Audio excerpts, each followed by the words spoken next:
Hello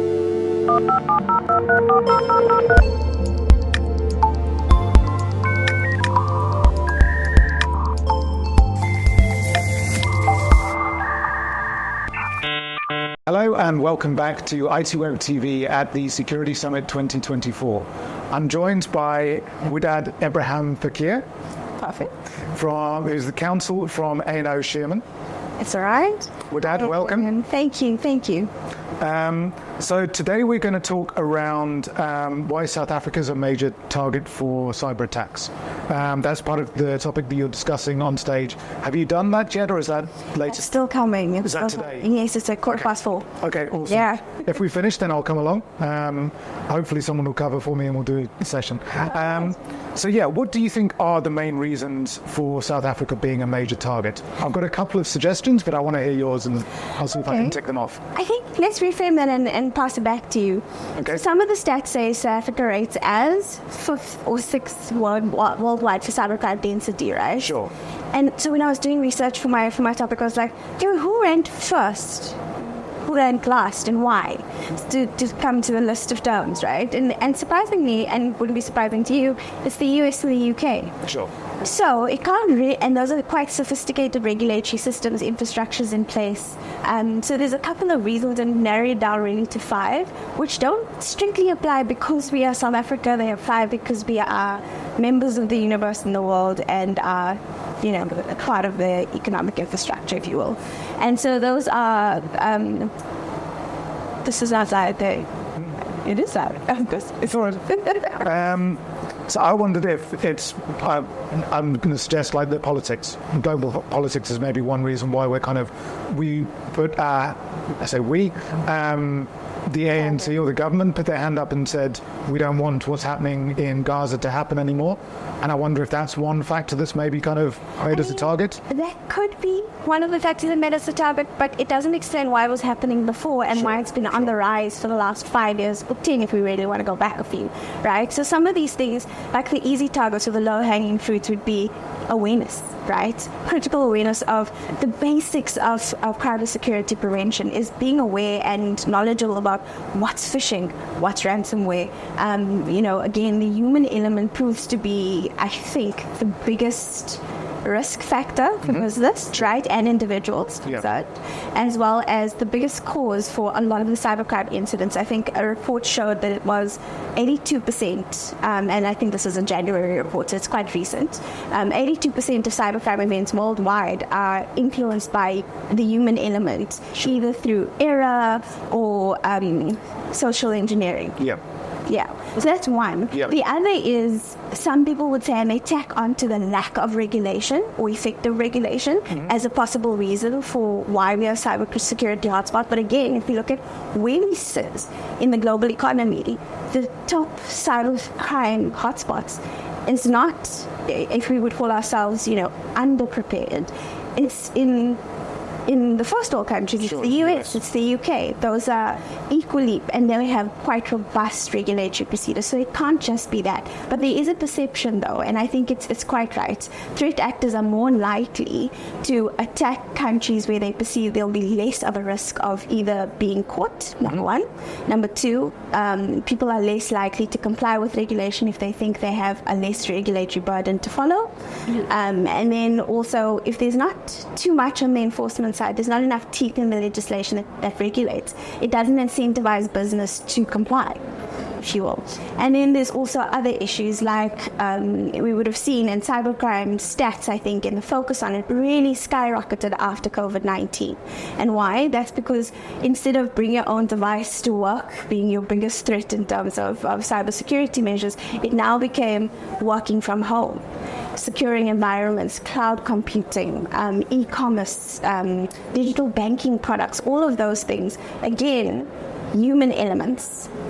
So all of these factors in my research when I was preparing all drills down by and large to the human element. And so lack of training and awareness, which we spoke about, a lot of companies do not, or let me not call them companies, call them victims of cybercrime, a lot of them, and the regulators also said, what you'll find is that the responsible parties haven't invested enough in educating their employees. Yeah. How to spot phishing emails, for example, how to spot scams. A lot of it's quite telling when you see what is I don't know that they're the top 5, but clearly the more prevalent forms of cybercrime that we see in the region: business email compromise, ransomware, digital extortion. All of these, again, the human element. And then tacking on from that is lack of skills in the cybersecurity space. Yeah. So if we look, and again, if we see who is being targeted by industry, so government, right? That's in recent years, in the last 2 years, it's been quite prevalent in the government sector. Because why? They don't have sufficient control skills and budgets and all of those things. Small to medium-sized businesses, another one. Why? Because they perceive the cost of compliance to be too great, right? And so they are easy targets because they don't have sufficient cybersecurity measures in place.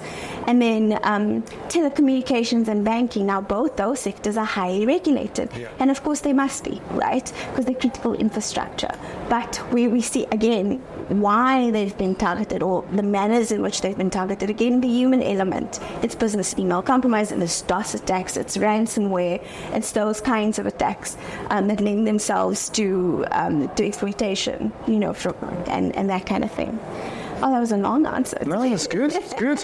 I mean, I think the one thing that I've found over the past few interviews or conversations that we've been having is that, I mean, you mentioned the SMEs being targeted there, but I think a lot of the bigger organizations as well, the supply chain attacks. So maybe they're going after the SMEs to try and get into. That's true. So recently, and in the UK, there's quite a few studies around that, right? Which is why you would have seen in the not really the UK, but in the EU generally, since last year with NIS2 being published, you've seen a spate of regulations being published in the EU trying to regulate the supply chain. So we've seen what's it called, the Cyber Resilience Act, I think, which came into effect in December. We also have DORA, which is specific to financial institutions. And it is certainly in relation to the Cyber Resilience Act, it's to cater for that, the supply chain regulation of that, which I think will probably follow suit. I mean, SA's data protection legislation starts and was framed with reference to the EU directive before GDPR came in place. Granted, it only came into effect after GDPR came into place. So we'll probably follow suit. And again, we've seen it recently in the financial sector.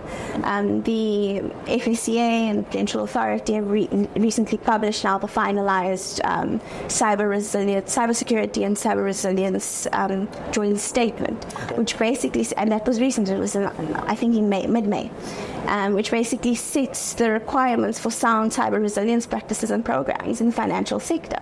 Of course, there was an outcry when the drafts were published sometime in 2021 that it's just too strict. It's going to push the small companies out. There's one study that showed, I think it would cost about 1.5 million rand just for a company with about between 50 and 100 employees to comply. Wow. Right, which is quite costly and burdensome. But again, in implementing these regulations, we forget the basics. Train your individual employees, make it that cyber resilience and cyber security is part of the culture of the business, such that it's not a shock, it's not something that, and when you have sufficient multi-layered protections in place, even that risk can be minimized to the extent when you have the use of AI, for example, in your policies for early detection and threat monitoring response. The human element seems to be by far the biggest thing that you can either mitigate upfront with sufficient training and investment in that, and additionally, complying with regulations as and when they arise. But to play in the global market, you already have to be complying to some extent with some of what the global and multinational companies are requiring. So, it's an ever-changing landscape. So the question that I wanted to ask is, I mean, we've kind of touched on it to some degree. You talked about the RPA Pact. We've had, I think there was the Department of Justice was attacked, but it wasn't attacked. It was an inside incident, apparently, within the past couple of weeks. And the Department of Justice, which sort of is home to the information regulator, it's the kind of body under which it sits, the department under which it sits, And that's the only fine, as far as I'm aware, that's actually been issued by the information regulator, is to its parent department. Do you think our legislators and regulators are up to the task? Both yes and no. Okay. I think we have regulations already. I think Poppy was the first stride in ensuring some sort of data protection law that I think has stood the test of time and is comparable with what else is happening in the world, but we're a bit behind. And where our regulations are beautifully written, they are difficultly enforced. Sure. Either through a skills shortage. I think in September of last year, at the 10 years of Poppy Symposium, the regulator specifically mentioned that they are basically being run off their feet with threat incidents. 600 incidents were reported in Q4 of last year. Or was it Q3? I can't remember. But, and it requires them to investigate and be traveling all around. They've now established a special unit to investigate. So really it is the manpower to enforce those regulations that I think we find lacking. Yeah. And it's the investment in that kind of capability that we need to be seeing, I think, from the regulators. Also, we're not behind the curve too completely. If we see now what the FSCA and the Prudential Authority have done in releasing that joint statement of cyber resilience and security in the financial sector.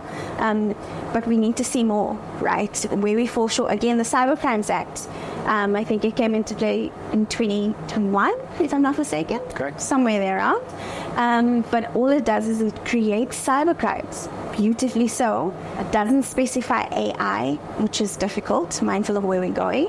And it also doesn't include any general cybersecurity measures. So it falls short. But again, when it was first published, and I think this was way back when, it did include some cybersecurity measures, and industry pushed back, and so they took it out, right? So, and we're now seeing them. I think towards the back end of last year, it became more of a priority again. So we don't have general standardized security measures that must be followed, and I think that's a gap.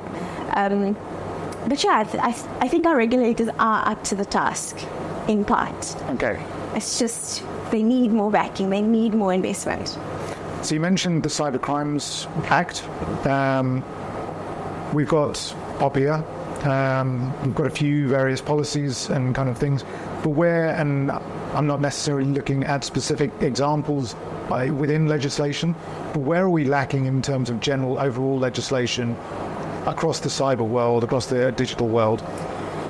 I think we spoke about it just now, right? So our main piece of legislation dealing with cybersecurity is the Cybercrimes Act. Sure. And it does not include standardized measures for compliance, resilience, frameworks that need to be in place, multi-factor authentication, all of those types of things. None of that is regulated currently in SA. Again, nothing about AI specifically, although recently, can't remember which government department, but government has Communications and digital technologies, has released, a discussion paper around it. So we're heading there. And then I think from a Poppy perspective, Poppy can only do so much on its own. Mm-hmm. At the moment, and it isn't intended to regulate cybersecurity, right? So you can't blame it for falling short in the way that it does, in that it only really requires that you observe international standards, that you will maintain suitable and adequate measures, but that's as far as it goes. It doesn't prescribe what those measures should be. So far, I think what we've been seeing is industry deciding and following suit with what else is happening in the world. I think the banking regulators or the banking sector was the first to publish their own code of conduct, mm-hmm. or give it to the information regulator for approval, followed by, again, I think it was the national credit regulator, or the credit bureaus in particular. Yeah. So again, it's finance and business that's pushing that forward. And it's been followed subsequently, but I think they were approved in 2022. There's a whole suite of them that's sitting with the information regulator at the moment that haven't been approved. So I think we're going to see what's going to happen. I think it's not the regulators aren't unaware that there's work to do. Yeah. Okay. But that's been great. I've really enjoyed that. I think possibly if I can keep you in my Rolodex and come back to you on some of these kind of legislative issues in future, that would be great. Thank you. Awesome. Thank you so much for your time. Thank you so much, Adrian.